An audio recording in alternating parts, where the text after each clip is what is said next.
Hey guys, in today's lesson we're going to learn about confidence intervals with means. Remember, the purpose of a confidence interval is for us to estimate an unknown population parameter.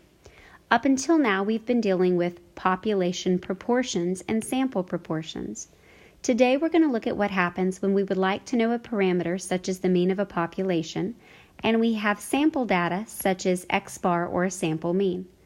To create a confidence interval means we are going to use our sample data to make a prediction or an estimate of the unknown population parameter, which is mu.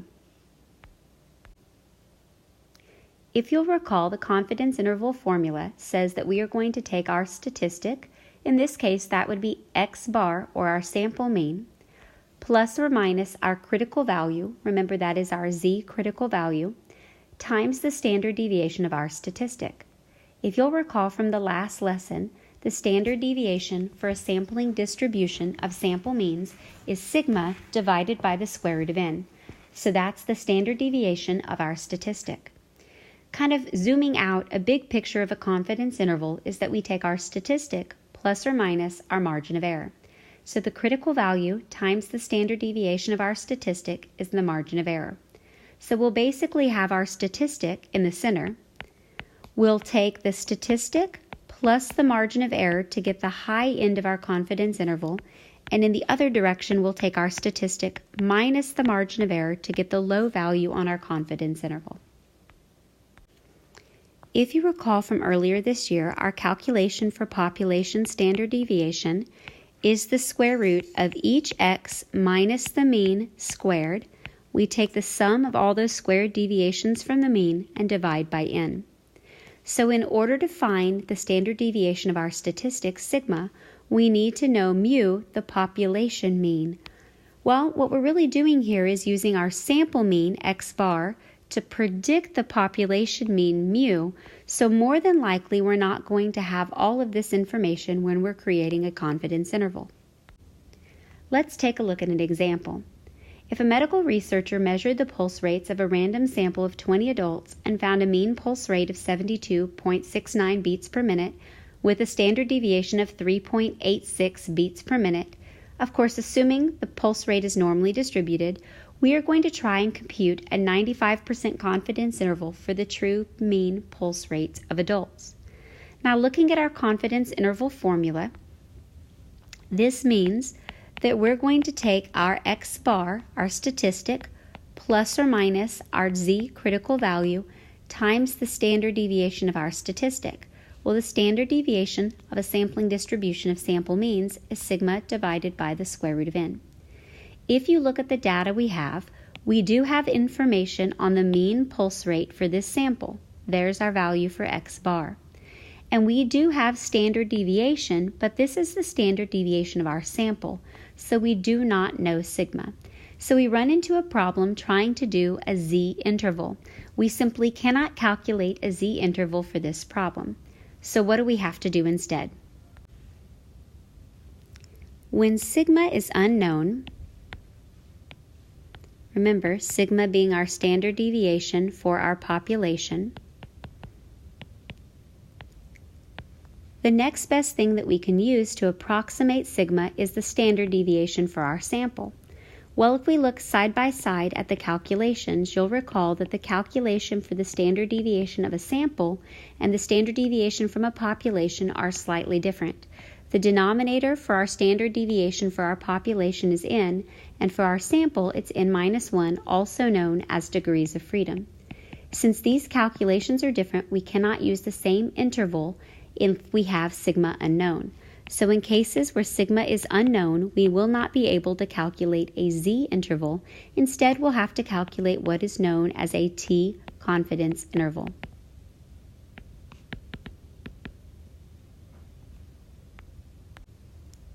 The T confidence interval is built on what's known as a student's T distribution. It was developed by William Gossett. He was a chemist for Guinness Beer. He developed the student's T distribution, and he wanted to publish his results. Guinness Beer was fine with him publishing the results as long as he didn't use his name, because they didn't want competitors to know that they were using this methodology to sample their beer. So he instead took on the pen name student when he published his results, and this became known as the student's t-distribution. The t-distribution is a continuous distribution. It's unimodal, symmetric, and bell-shaped density curve. It lies above the horizontal axis, and like any density curve, the total area under the curve will add up to 1. The t-distribution, though, is based on n-1 degrees of freedom. Let's take a look at some pictures to compare a t-curve with a standard normal curve. In this graph, you'll see the blue curve is the standard normal curve, and the purple graph is the student's t-distribution with a sample size of n equals 12. If you compare them, they're both unimodal density curves, bell-shaped. But if we look at the extreme values, values greater than 12 for example, the area under the purple curve is significantly larger than the area under the blue curve. So we have more area in the tails of the t-distribution than we do in the tails of the standard normal curve. The t-curve is also flatter and more spread out. In this picture, we're comparing 3 graphs. The first graph, the widest graph with the largest tail area, is a t-distribution for small sample sizes, a sample size of less than 30. If you look going from that graph to the purple graph, we still have a t-distribution, but now we've chosen a sample size close to 30, which approximates a normal distribution. And if you see, as our sample size goes up, our t-distribution becomes more closely related to a normal distribution. One more picture comparing the two. Here we've got the z standard normal curve and the t for the student's t-distribution. If you see, both of these are centered at a standard normal mean of 0. In the tail area of my t-distribution, again, I've got more area over here in the tails than I do in my normal curve. We can also look at a side-by-side comparison for calculating our z standardized test statistic and our t standardized test statistic. In both cases, we take our statistic minus the parameter divided by the standard deviation of our statistic. So if sigma is known, we will use the z standardized test statistic and the standard normal curve. If sigma is unknown and we have s, we will use the student's t-distribution. To recap, let's look at a comparison of the t-distribution and the standard normal curve. The t-distribution is shorter and more spread out than a standard normal curve. This gives us more extreme values, or a higher probability with more area in the tails of the t-distribution. If I look at the t-distribution, as the sample size goes up, the t-distribution will become more closely related to a standard normal distribution. So if we're going to use our t-curve and our t-distribution when sigma is unknown, let's go back to our calculation for confidence interval and make these changes. Remember, our confidence interval is our statistic plus or minus our critical value, which for the student's t-distribution will be a t-critical value, times the standard deviation of our statistic. Notice here that we're using s instead of sigma. When we use s as a substitute for sigma, our sample standard deviation as a substitute for our population standard deviation, we are approximating the standard deviation of a statistic. We call this the standard error. The margin of error is still our critical value times the standard deviation of our statistic. Well, we've been given a statistic in a problem, we've been given a sample standard deviation, so in order to start putting these confidence intervals together, we need to know how to find or calculate our t-critical value. So let's take a look at that. You have a t-curve in your AP Statistics formula charts. You can also do a Google search for a student's t-distribution chart, and you can get a chart that looks like this. If we use this chart, we are able to look at the confidence level across the bottom of the chart, the upper tail probability across the top, and the degrees of freedom across the side. We can read this chart to calculate our t-critical value for a student's t-distribution. Let's look at a couple of examples. In the first example, we would like to calculate a 90% confidence interval with a sample size of n equals 5. So let's find our critical value.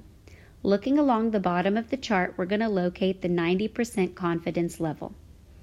Looking along the left side of the chart, if our sample size is 5, our degrees of freedom is n-1 or 5-1, which gives us degrees of freedom of 4. When we locate the horizontal line for degrees of freedom and the vertical bar for our confidence level, the overlapping area will give us our T critical value. A 90% confidence level with a sample size of 5 gives us a T critical value of 2.132. All right, let's take a look at one more of these examples. This time, we'd like to create a 95% confidence interval. So we'll look along the bottom and we'll locate the confidence level for 95%. Our sample size is 15, so our degrees of freedom are 14. The overlapping region gives us a T critical value of 2.145. We can also calculate our T critical value using our calculator. Let's take a look at those same two examples. If we're looking for a 90% confidence level, that gives us 10% of values, 5% in the upper tail area and 5% in the lower tail area. If we're calculating our T critical value, instead of using an inverse normal calculation on our Inspire calculators, we can now use the inverse T calculation. Our calculator will allow us to go backwards and find the point on a curve that gives us an area below it, in this case of 0.95. So using the inverse T function, we input an area and we get back the value on the curve that gives us the area below it of, in this case again, 0.95. Now our calculator will ask you for two things: the area below the T critical value and the degrees of freedom. If we find the inverse T with an area below of 0.95 and degrees of freedom 4, we get the same value that we got on the last couple of slides where we found the T critical value on our chart. Doing the same calculation again for a 95% confidence level, that means 5% is both split above and below our interval value in the upper tails. So 0.025 in the upper tail and 0.025 in the lower tail. To calculate our T critical value, we're going to use the inverse T function on our calculator, and we'll find the area below that critical value, which is 0.975, degrees of freedom in this case of 14. This gives us a critical value of 2.145. We can either use the table to look these up or our calculator to calculate them directly. All right, so we know the formula for a confidence interval, and you now know how to calculate a critical value. Let's look at the steps for creating a confidence interval. The first step for a confidence interval is to state our assumptions. Then we will create our confidence interval by doing our calculations, and finally, we're going to write our statement about the interval in the context of the problem. This is the statement that we really need to have memorized at this point. We're going to use it so often. Remember, that statement in context will read, "We are blank % confident that the true mean in context is between blank and blank," being the lower and upper values for our confidence interval. Now, we've done these steps for confidence intervals with proportions, but our assumptions are slightly different when we use a t-distribution than when we were doing confidence intervals for proportions using a z-distribution. Let's take a look at the assumptions that we need for inference. The first assumption is that we have a simple random sample from our population. Now, in the case of an experiment, we don't randomly pull people into our experiment. In those cases, we would be okay if we randomly assign treatments to our experimental units. Our second assumption deals with sigma. If sigma is unknown, we're using a t-inference procedure. So we're going to do a t-critical value and a t-confidence interval. We're using the student's t-distribution in cases where sigma is unknown. If sigma is known, then we can actually do z-inference. That's a very rare case. We're probably never going to, in real life, use a z-inference procedure for a confidence interval because we would need to know the population mean that we're trying to predict or estimate with a confidence interval. The last assumption is the normal assumption. We need to show that the distribution is normal or approximately normal. When we're dealing with the distribution of means, we have three ways to do this. The first is, hopefully the problem tells us the distribution is approximately normal. If the problem doesn't give us that information, then we can prove normality by showing that the sample size is large enough. Remember, that means a sample size of at least 30. Or we can take a look at the graph of the data, and I'm going to show you how to do a normal probability plot to look at the graph and see if the data shows an approximately normal distribution. Don't worry, we don't have to do all 3 of these steps to prove normality, only one of them is required. When we look at inference procedures, confidence intervals, hypothesis tests, we often talk about whether an inference procedure is robust. If a procedure is robust, then that means the confidence level or the p-value doesn't change much if the normality assumption is violated. We're certainly assuming normality, but if we're not really normal or we're only somewhat approximately normal, if a procedure is robust, that approximation not being totally on point won't really mess with our confidence level or our p-value. If we take a look at these 2 curves, we've got a pretty symmetric curve, and then we've got a curve that's skewed. Confidence intervals and p-values deal with the area in the tails of these curves. So what we really need to think about is the area changed greatly when there's skewness. Since there's more area in the tails of a t-distribution, if a distribution has some skewness, the tail area is not greatly affected. Therefore, we can say that t-procedures can be used with some skewness as long as there are no outliers. The larger the sample size, the more skewness we can tolerate. All right, time to work a confidence interval from beginning to end. Let's take a look at this example. A medical researcher measured the pulse rates of a random sample of 20 adults and found a mean pulse rate of 72.69 beats per minute with a standard deviation of 3.86 beats per minute. Assume that pulse rate is normally distributed. We are going to compute a 95% confidence interval for the true mean pulse rates of adults. Our first step is to state our assumptions. Our first assumption is that we have a random selection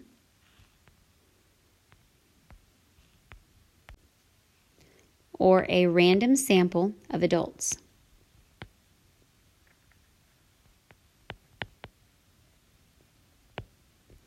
We were given the standard deviation for a sample, but we do not know the standard deviation for our population. Our second assumption, therefore, is sigma is unknown. When sigma is unknown, this means that we're going to create a t-interval and we're going to use the student's t-distribution or the t-critical value. Our last assumption deals with normality. In this case, we were told that pulse rate is normally distributed. So we would say that pulse rates are normally distributed, and we would say that we were given that information. Now it's time to calculate our confidence interval. Remember, a confidence interval is our statistic, in this case that's our sample mean, plus or minus our critical value, this is the t-critical value, times the standard deviation of our statistic. We're using s to approximate sigma, so this is s over the square root of n.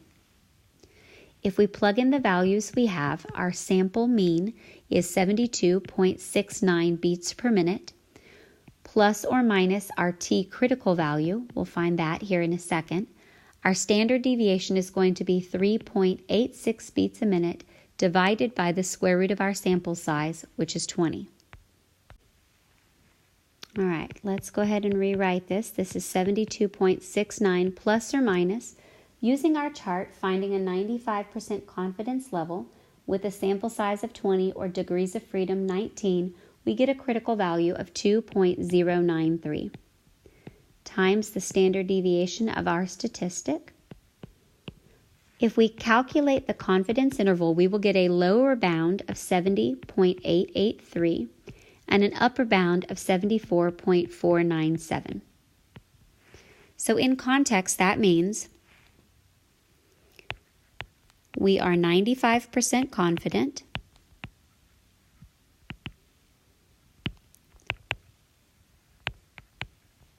that the true pulse rate, or we should say the true mean pulse rate of adults is between 70.883 and 74.497 beats per minute.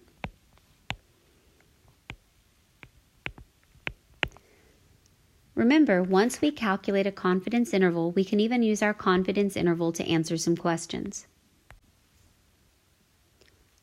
For example, if another medical researcher claimed that the true mean pulse rate for adults is 72 beats per minute, so they're claiming that the true mean pulse rate is 72, does the evidence support or refute this? Well, the evidence we have is our confidence interval. The estimated mean pulse rate that the researcher is saying is the true mean pulse rate is in our confidence interval. So we would conclude that since the 95% confidence interval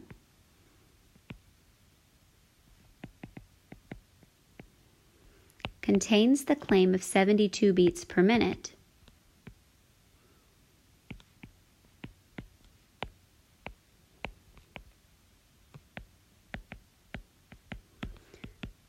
there is no evidence to refute the claim.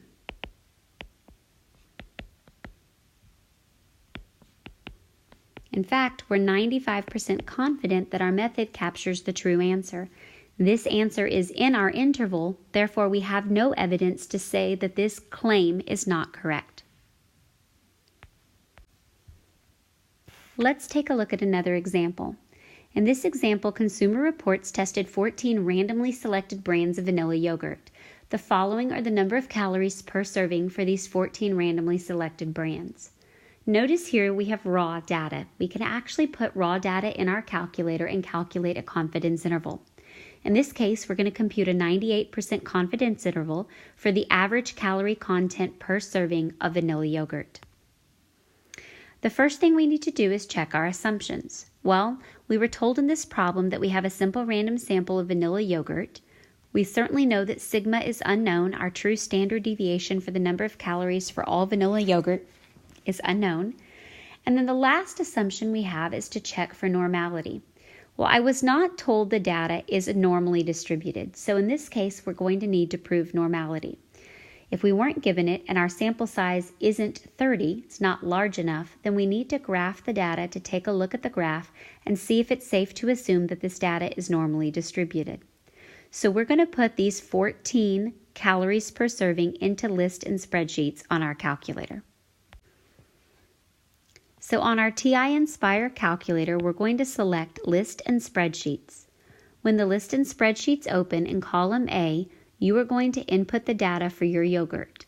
Remember, we have to title column A, so you could call it X or Y, or you could call it yogurt, whatever you want to type in.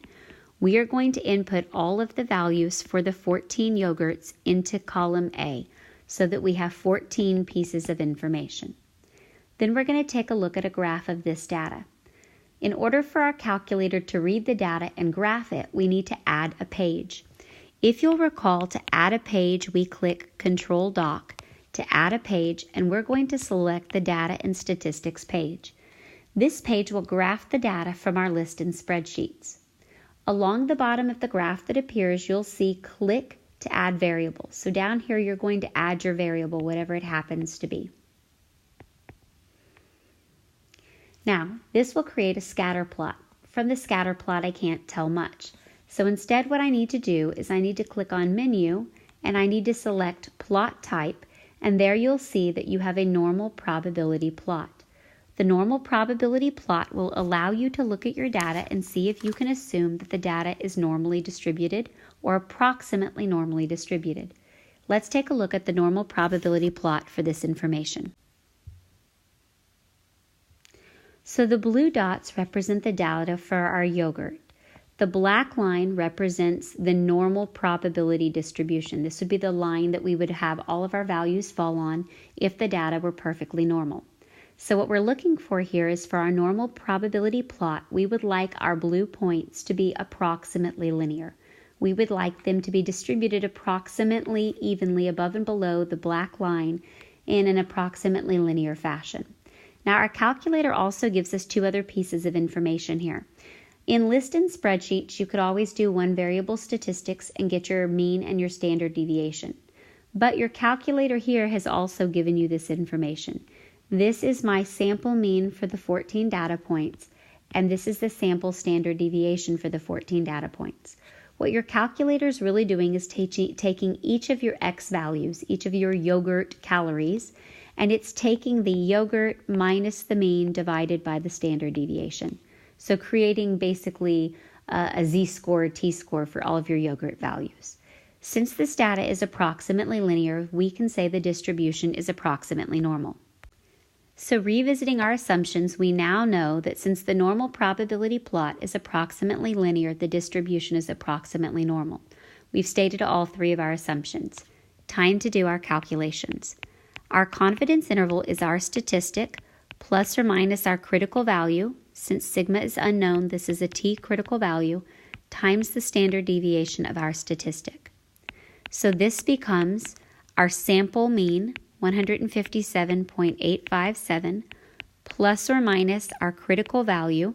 We're dealing at this one with a 98% confidence level. And our sample size was 14, so our degrees of freedom are 13. So our t critical value is 2.650 times the standard deviation of our statistic.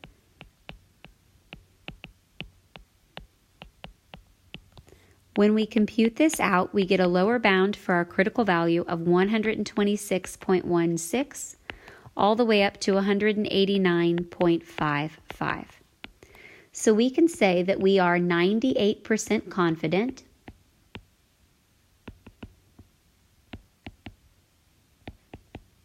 that the true mean calorie content of vanilla yogurt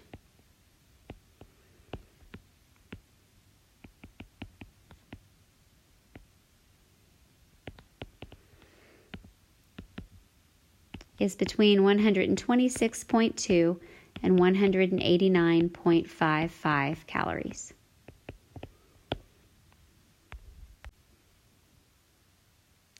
Let's say a diet guide claims that you'll get 120 calories from a serving of yogurt, or maybe an app.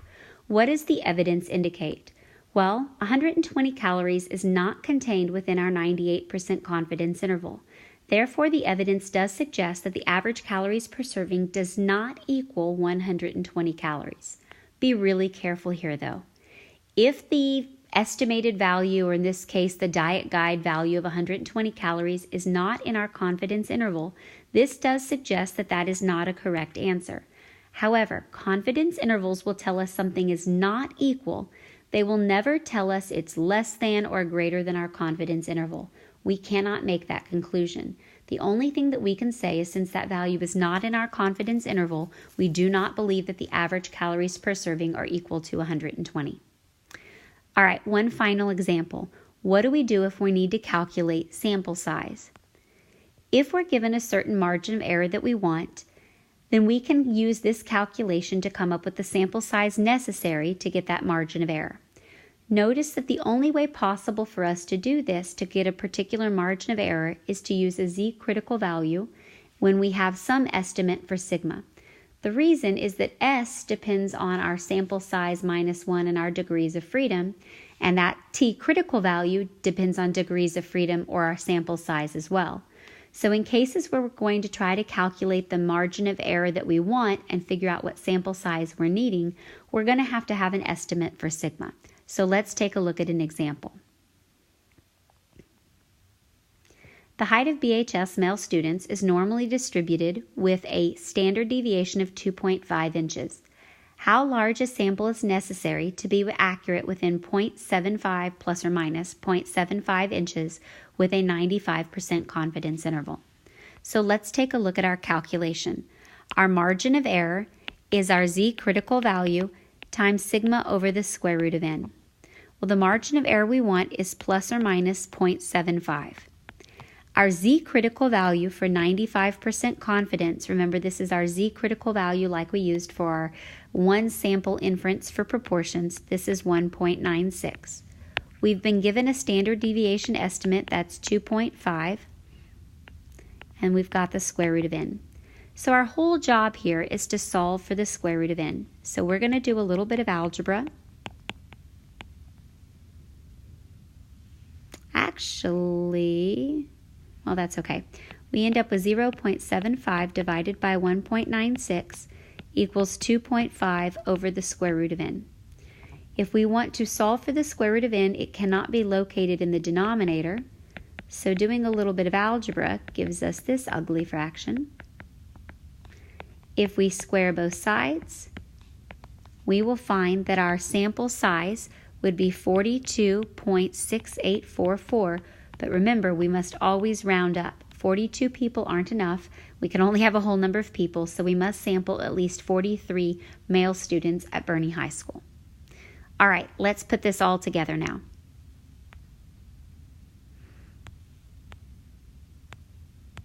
Things to remember. The data must be from a simple random sample from a population, or in the case of an experiment, we can accept a randomly assigned treatment. We want to avoid voluntary response and convenience bias. The formula that we use is not correct for more sampling designs that are complex, like a stratified sampling design. Please remember, there is no way to correct for bias in data.